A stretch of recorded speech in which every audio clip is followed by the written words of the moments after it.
Jimmy. We are live.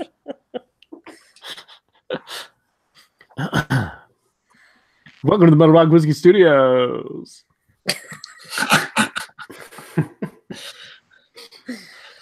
All right. Ready? Who's kicking it off? I'll do it. Do All it, right, Jake. Jake. Do it. You do I'm it. just gonna do it. It's all you. Silence. Just do it. I'm just gonna do it. Silence on the set. Okay. Happy Monday, folks. It's another edition of Metal Rock and Whiskey News. What's up, guys? No? Hello? Hey, hey. What's going on? Hey, how's it going, Jake? It's going pretty good, guys. What's new in the newsverse? I'm alive, you guys. Thank goodness. I didn't Yeah. die. It's kind of harrowing, wasn't it? Yeah, so I last weekend, was it last weekend, the weekend before? I don't even know because I had a concussion for several days. They have these like scooters and bicycles you can just pick up throughout the city and rent. Pretty cool concept. You use your phone, you know, like you load it up, whatever. And it's an electric stand-up scooter. What the hell do you call those things? I don't even know what you call those things. I think they're called electric stand-up. Scooters. Sweet. Okay. There we go. All right. We're actually pretty familiar with them now. That's Yeah, They were- Well, it's what a funny. coincidence. I had one as a Coincidence. kid, but it wasn't electric. I had my nephews and 14 and 10, and we were taking them out in the park and hanging out in the city for the day. And they told me about it, and I'm like, well, yeah, of course, let's do it. So we got each of the boys one, and I was kind of paying attention to how fast they were going.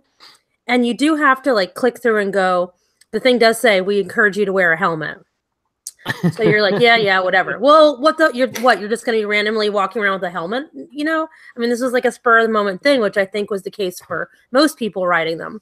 So I'm watching my nephews and I'm like, oh, it just looks like they're going really fast. I don't know. So the youngest comes over and goes, come on, try it. We want you to try it. I was like, all right, I'll do it. Hell yeah. So I jump on the thing. Like it takes me a minute to figure out. I'm like, oh, cool. And all of a sudden, I'm like, oh, this is going really fast. And instead of doing it like an old lady, like I should have, just stopped the thing, manually turned it around, and then kept going. I'm like, I'm going to wait till I get to a place up there where I see it. I'm going along the river, and there's railing where I can just make a turn, like a legit turn. Well, it was a very cold day, and I turned in a shady spot where there were huge chunks of ice.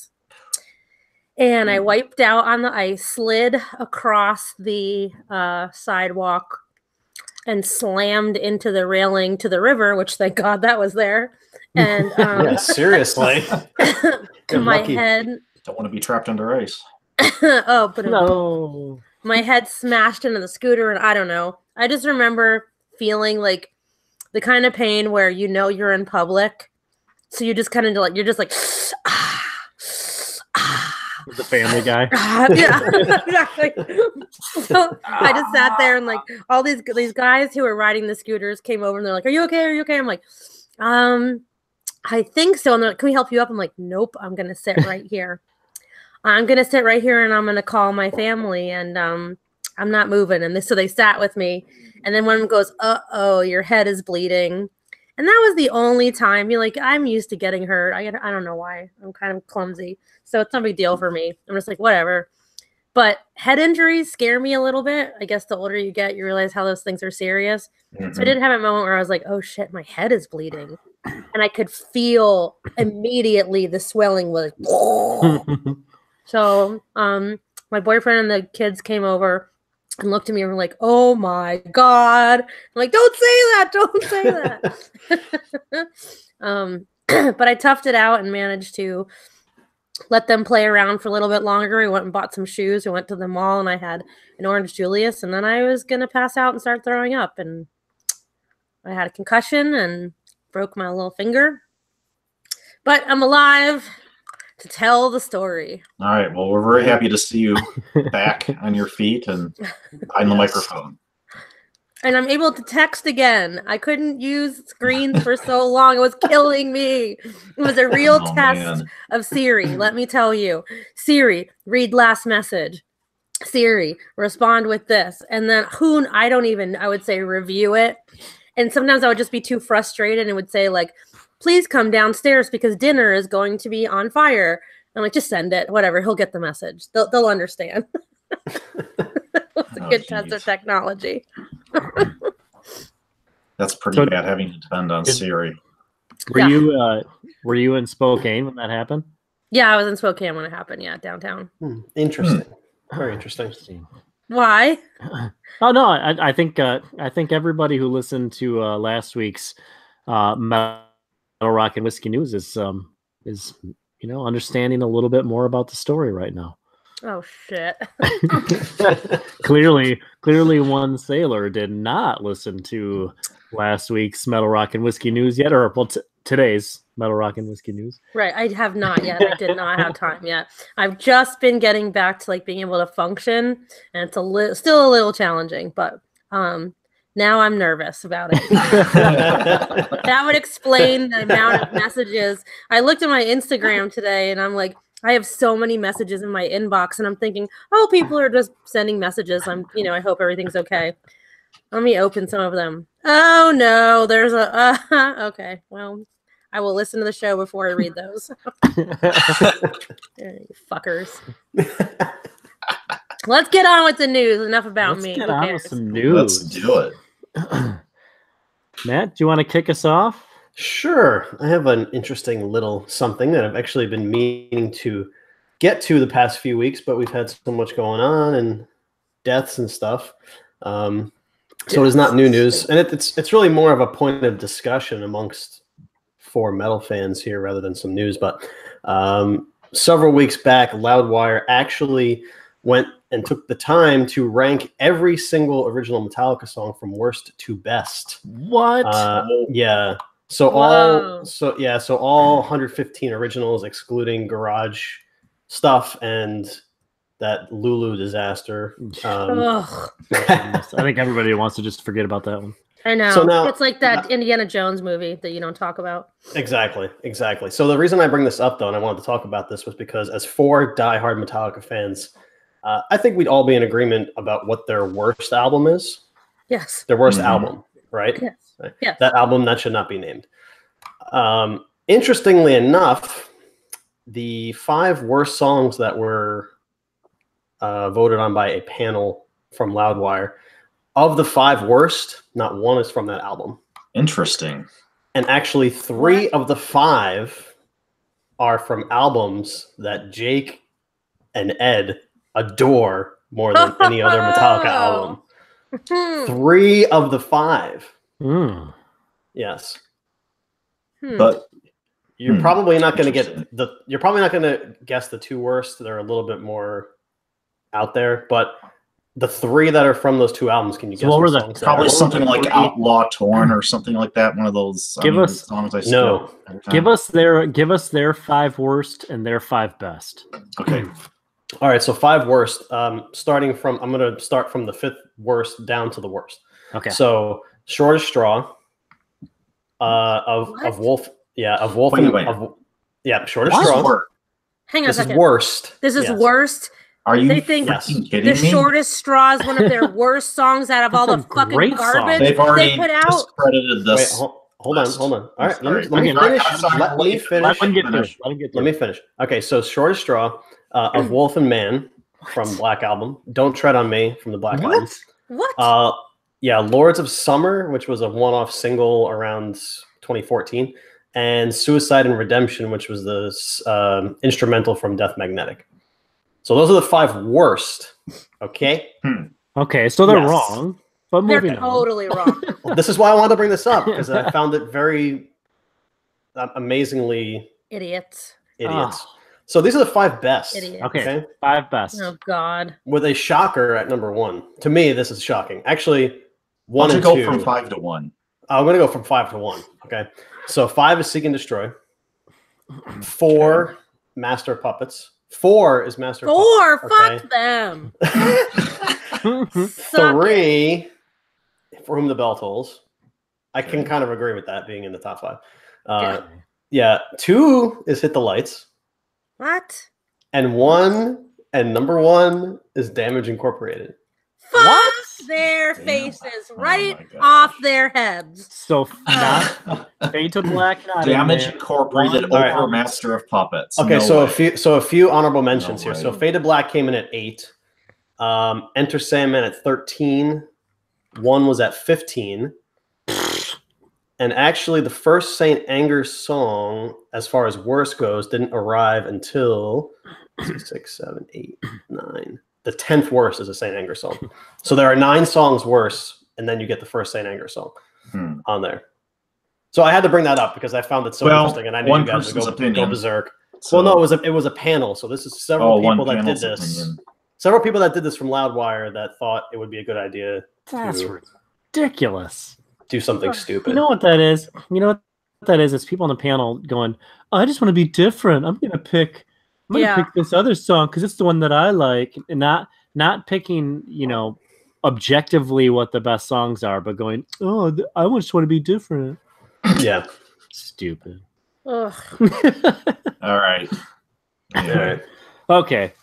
I'm gonna jump in with this clickbait article. That's all I can say. Yeah. You guys may have seen this. I think it just got released today. The lineup for the inaugural Sonic Temple show. Have you guys seen this yet? I have not. This lineup, but very interesting.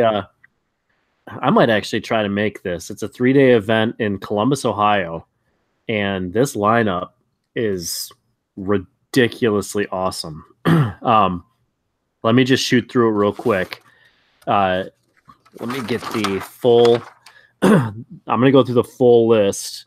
Foo Fighters, System of a Down, Disturbed, The Prodigy, Hailstorm, Lamb of God, Chevelle, Joan Jett and the Heartbreakers, The Cult, In This Moment, The Hives. I mean, it's like Killswitch Engage. There is. I'm not going to go through the whole list because there's like 50 bands, but those are some of the big ones. Meshuggah, Bring Me the Horizon. I've never heard of, but I guess they're one of the more featured acts. But Tom Morello, Pussy Riot.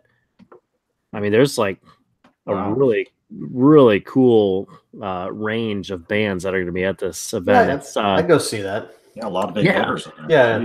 May 17th, 18th, and 19th of 2019. Let's see. It's Andrew Dice Clay, Henry Rollins, Pauly Shore, and more comic acts are also going to be there. I'll give the website is. Where the hell did it go? SonicTempleFestival.com. Go check that out because this looks like a fantastic 3-day event, and the fact that it's 4-hour drive for me makes it awesome. Yeah, very cool. Absolutely interesting. Just to see like on this list of bands to go from Lamb of God to Joan Jett and the Heartbreakers. Yeah, that's really, I know the mix is a little strange in there, but okay. With those festivals, sometimes you get, 1 or 2 odd bands that don't really belong in there. Well, like you have multiple stages too with them playing in different areas. Yeah, yeah. I mean, there's some like heavy of the heavy to kind of like more 80s style bands to more alternative like the Foo Fighters. It's a solid range. I just wonder how they're gonna I'd like to see more like what the daily shows are gonna be and how the stages are gonna be broken up, if they're gonna do it kind of like Coachella used to, where they've got kind of different tents for different styles, or if they're gonna try to just mix this up. It'll be interesting to see how that's going to lay out. Interesting indeed. Well, if you go, you'll have to let us know how it was. He might not come back for recording on Monday. We lost Jake. Sailor, did you have a story you wanted to throw in? Well, I've had a lot of time on my hands, and although I haven't been able to read, I've been screwing around with having my phone read articles for me, which has been hilarious. So let me just tell you, one of these I came across. You guys know that I'm always like find these funny news stories because I subscribe to those things, and I thought that it was my phone talking bullshit, but these are real stories. So I just thought I would share them. So the first one I titled "Drunk and Curly." So it seems an Olympic champion has had to apologize after his curling team was thrown out of a Canadian tournament for being extremely drunk. Ryan Fry, who won gold at the Sochi Winter Olympic Games in 2014, was part of a team ejected from the Red Deer Curling Classic for what the World Curling Tour called unsportsmanlike behavior. After receiving numerous complaints from his opponents and spectators, the tournament committee at the whatever the hell curling center was compelled to intervene, and they did in fact boot the entire team out of the tour and the event. So they had to forfeit their final match. So it seems they went out to curl and they were extremely drunk. They were breaking brooms and swearing, and it was just unacceptable behavior that nobody wants to watch, hear, or listen to. It was enough is enough. I mean, I guess in Canada, sounds swearing like everybody and breaking wants to watch it. Well, exactly. I mean, I can't imagine what would make curling more interesting. Come on. If they broke brooms and cursed in curling, I might actually watch that sport because I just don't give a shit about it normally. But I could not disagree with you more. I freaking love next to ice hockey at the Winter Olympics. Curling's the best. Yep. I can't do it. Curling is the #2 sport to watch, right behind ice hockey at the Winter Olympics. I don't That's care. Exactly right, I just don't. I'm not into it. Whatever. It's so good. Each his own. Obviously, there are tons of people that like it, but I think it's interesting that breaking brooms is enough to get you booted out of a match, and Canadians are known for being very polite. I guess this is definitely a show of that. For un-Canadian-like behavior. Un-Canadian-like behavior. That's exactly what it should have said. Exactly. So some of the other teams, I guess, were complaining. They're apologizing while they're getting thrown out. Yes, exactly. The other teams were complaining. They were kicking their stuff around the locker room, like, "Hey, Hoser, you're kicking my stuff around the locker room, Hoser." I'm sure that's exactly what they said. You're kicking my stuff there, eh? Hey, Hoser, pass the Crown Royal. Take off, eh? Hey, don't break my broomstick there, okay? Pass the bourbon mash Crown Royal. So apparently, pass me my Molson and Crown, will you? Apparently, one of the offenders offered to pay for the damages of the broomsticks. I'm not really sure what he's paying for, but anyway. And he tweeted a very sincere apology to the fans, the participants, and the organizers of the Curling Classic. And he said, and I quote, "I allowed myself to lose control and I offended people with my actions. I wish nothing more than to apologize to everyone individually." Hey, how many loonies do I owe you for their broomstick there? Loonies. Oh my God. That's awesome. Those must be some really expensive broomsticks. Dropping the Canadian currency reference there. I mean, seriously, damn. So yeah, so that was that one gave me a chuckle. I found that pretty funny. You know how much we love to talk about the wonderful Canadians on this show and their fantastic music and fantastic whiskey. So I thought it went right along with that. And then another sport that is very, very intriguing to me. I'm being sarcastic. It's all is fair in farts and darts. So apparently a very heated argument erupted as two champion dart players accused each other of unleashing the smell of rotten eggs. I heard about this, yeah. a Grand Slam match. Oh man. Gary Anderson, a Scottish two-time world champion, saw his Dutch opponent, Wellesley Harms, beat him and reached the quarterfinals of the Grand Slam of Dart, but he had a complaint. He was very affected by the fragrant smell, which he said Anderson left behind as they played at the venue in Wolverhampton. Jeez. He told Dutch TV on Saturday, "It'll take me 2 nights to lose this smell from my nose." But Anderson, the world number 4 champion, waved the accusation away and said he thought the smell may have come from his opponent. And I quote, "I thought Wellesley had farted on the stage. I thought, that's dirty. It was bad. It was a stinker. I thought it was him, and he started playing better. I thought he must have needed to get some wind out. I swear on my children's lives it wasn't me, but it was smelly. If I had farted and it smelled like that, I would have put my hands up and said immediately, sorry, everybody." It was, he said it was the odor of very, very rotten eggs. And by the time he walked, every time he walked past his opponent, he would get a waft of it. If you guys get a chance, and the listeners too, just Google the audio, because I had the pleasure of hearing the audio from that. The audio is amazing. Post-match interview. It is absolutely, the audio is amazing. It's so good. Yeah. Can you imagine? That's why I lost, because he was farting. You got to say it in a Scottish accent, though. No. I've gotten in trouble for my Scottish accent. Yes, you have. I'll never do it again. He was farting all over. Oh God, that's all I've got for the news tonight, guys. All right, back to you, Matt. All right, well, just a quick shout out on Thanksgiving Day. I guess every year it's on Thanksgiving Day, but the National Dog Show Championship was held. Heck yeah! I think they hold it. I think it's at Madison Square Garden. They have Philly. it every Philly. Excuse me. Philly this year. So the champion dog this year was a Whippet, which is a smaller dog. I don't Whippet good. Yes. That's stupid. Yeah.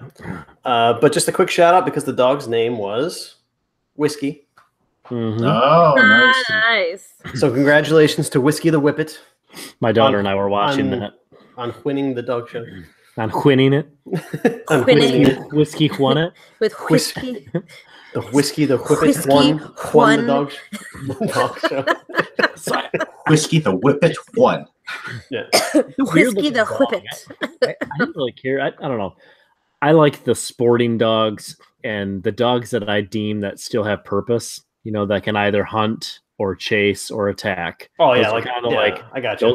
Those are the dogs that I like to see. But yeah, like the toy dogs have the real purpose. Toy dogs. Let's negatively evolve breed all of the purpose out of a dog and put it in our handbags. Yeah, as we go meandering through malls and shit. So I came across this story about Whiskey Save the E, about an Irish whiskey news coming out of the Waterford distillery, which I'm not familiar with because I'm not at all familiar with really any Irish whiskey other than probably Jameson. Well, there are seemingly there are like Irish whiskey distilleries opening every week in Ireland right now. Tullamore Jew. Tullamore Jew. Our longtime listeners will get that one. But this, so Waterford Distillery appoints a new terroir agronomist. Who? What? And yeah, that's what I said. A guy who knows his dirt. Yeah, a gal actually, not a guy. Okay. Grace O'Reilly will be joining the team as the company's new agronomist. And this story comes from, whiskeyintelligence.com. It's actually the first time I've clicked on this particular site. But yeah, she'll be overseeing the distillery's relationship with its barley growers and deepening the company's understanding of the barley grown across their multiple Irish terroirs. Terroir, for those of you who may not know, is a French word used primarily in the wine trade to describe the interaction between soil, microclimate, and place. So this person they'll help unearth the knowledge of how these variables will influence the different flavors found in the terroir-derived distillates produced at Waterford. This is kind of the first time I've heard of somebody holding this position. You guys, yeah. Sailor and Matt, you guys I know the position. I know I've never heard the name of the position, but I know that there are people that specialize in that and water sources and stuff like that. I didn't think though that they were necessarily tied to one distillery. Yeah. I thought that was like an agricultural position. Yeah, exactly, and perhaps even an agricultural position that's governed by the state or the country or whatever. But or even whatever your governing body would be for whiskey or spirits. But to have a distillery have that, actually, that's interesting because it makes me think of Empire Rye being a newly designated rye grain that is indigenous to New York State. And so now any distillery that actually uses rye grain from New York State can put on the bottle that it's Empire Rye. Oh, cool. And so there's someone in the position, and I think it's from New York State, the agricultural department, that kind of oversees all of this and got together with a lot of the farmers and the producers and the distillers and so forth, and kind of wanted to bring back, because it is indigenous to New York, and it is, that was our first whiskey actually in the U.S. So it's kind of what came to mind. So perhaps we're starting to catch up to them finally. What a resource to have if you're a distillery. Just have someone specializing in that for you, right? Only. Oh my God. That would be, I guess it's like being a vintner. If you're a vintner for a specific brand, you're not necessarily making the wine per se, but you're out there sourcing the grapes. You're in control of all of that. And that's, again, Yeah, but like you said, you haven't really heard of it for distilleries individually. Right. Well, it sounds usually to that point.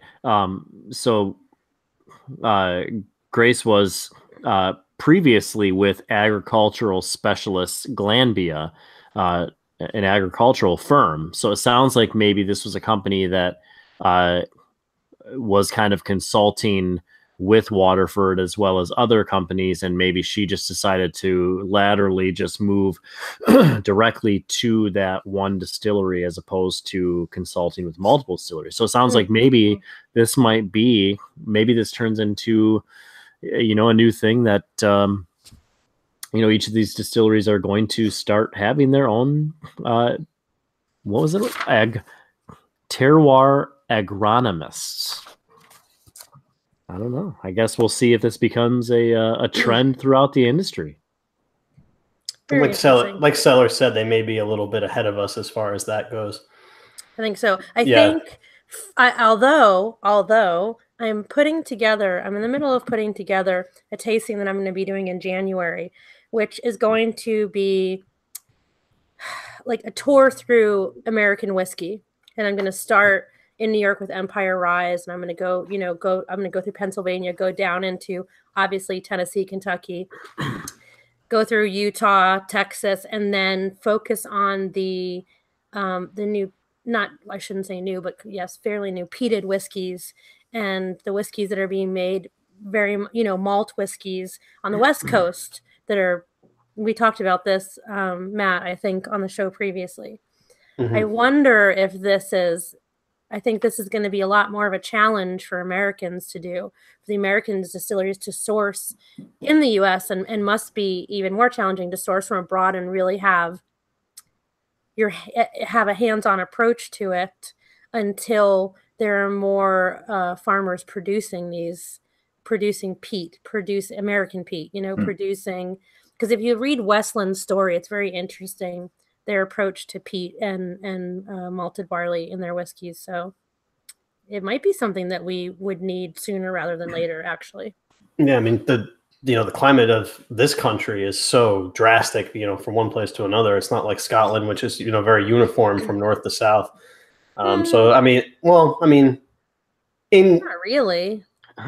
Well, it's a when you're landmass. It's a landmass the size of one of our states, as opposed. Yeah, but the to Highland climate country, and yeah, but if you go Highland and Isla, those are very different climates. All right. Well, comparatively to the United States, it's not as dry. Well, yeah. So there's a much drastic difference between Arizona and Maine than there is from Scotland. Well, my point is that there's not many places in the country that you could. There's not many places in the country that you can source peat from, or grow peat or whatever, source it.